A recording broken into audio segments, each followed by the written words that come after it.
বিসমিল্লাহির রহমানির রহিম। সুপ্রিয় দর্শক, আপনারা দেখছেন আমার চ্যানেল কৃষি বিষয়ক চ্যানেল, এবং আমরা আজকে চলে আসছি রবিউল ইসলাম রবি ভাইয়ের ধান চাষ দেখাতে। তো রবিউল ইসলাম রবি ভাই অত্যন্ত কঠোর পরিশ্রমী একজন কৃষক।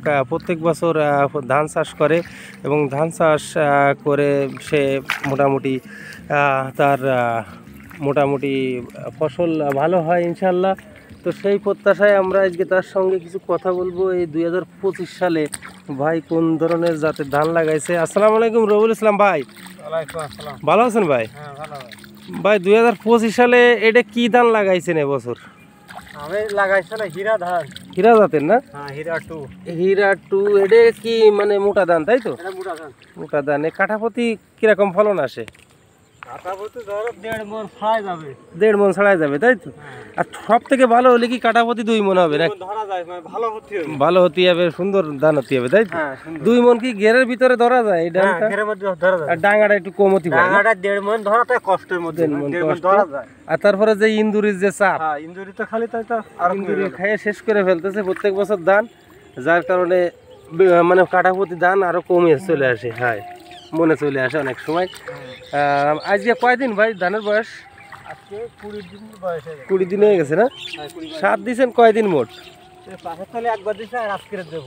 চাষের তলে একবার আজকে দেবেন, তাই না? ওই চাষের তলে কি ইউরিয়া দিছিলেন? না, তাহলে কালা সার দিলাম। কালা মানে ড্যাপ নাকি না মাটি সার দিলেন? মাটি সার আর হচ্ছে ওর সাথে আর কিছু দিলেন? না, পটাশ দিলাম। পটাশ।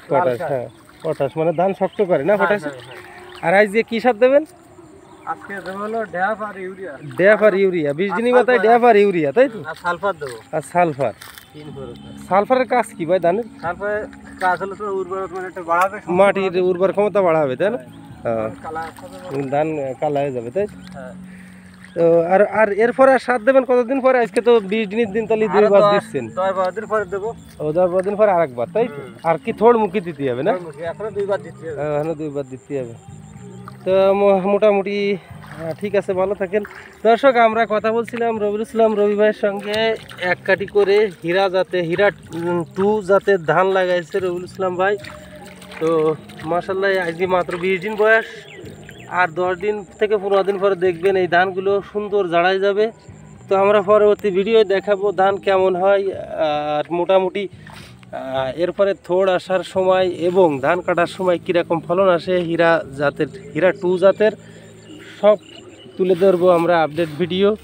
তো আজকে ভাই সার দিচ্ছে 20 দিনের মাথায়। ইউরিয়া আর কি দিলেন ভাই? মাটি সার আর ঢ্যাপ আর হলো সালফার। ও, ইউরিয়া, ঢ্যাপ আর সালফার ধানের উর্বর ক্ষমতা এবং শক্তি বাড়ানোর জন্য মাটির এই সার আজকে ভাই দিচ্ছে। তো সবাই ভিডিওটি লাইক কমেন্ট শেয়ার করবেন, আমার চ্যানেলটি সাবস্ক্রাইব করবেন। এই প্রত্যাশায় আমরা ভিডিও বেশি বড় করব না। তো পরিশেষে আপনাদের দর্শকদের উদ্দেশ্যে যে কথাটা বলতে চাই, আমরা প্রচুর কষ্ট করে ভিডিও আপলোড করে থাকি আমাদের চ্যানেলে। তো যদি কারোর ভালো লাগে কিঞ্চিত পরিমাণে অবশ্যই লাইক কমেন্ট শেয়ার করে সঙ্গে থাকতে হবে, পাশাপাশি চ্যানেলটি সাবস্ক্রাইব করতে হবে।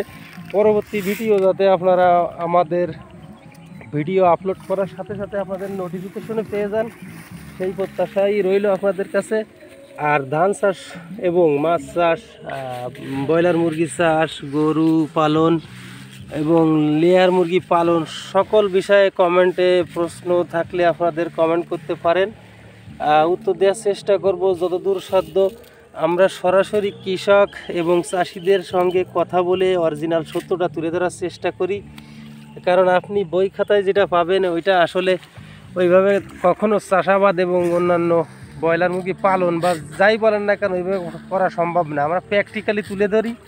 তো দেখলেন আপনারা এই যে সালফার, ইউরিয়া আর ঢ্যাপ দিয়ে ভাই এই যে ধানে সার মারতেছে, একদম এতে সেরকম কাজ হবে, ধানের রেজাল্টটা ভালো আসবে, ধানটা কালো হবে, গাছগুলো মোটা হবে এবং এক কথায় অন্যরকম একটা কাজ করবে, ধানের জন্য উপকারী।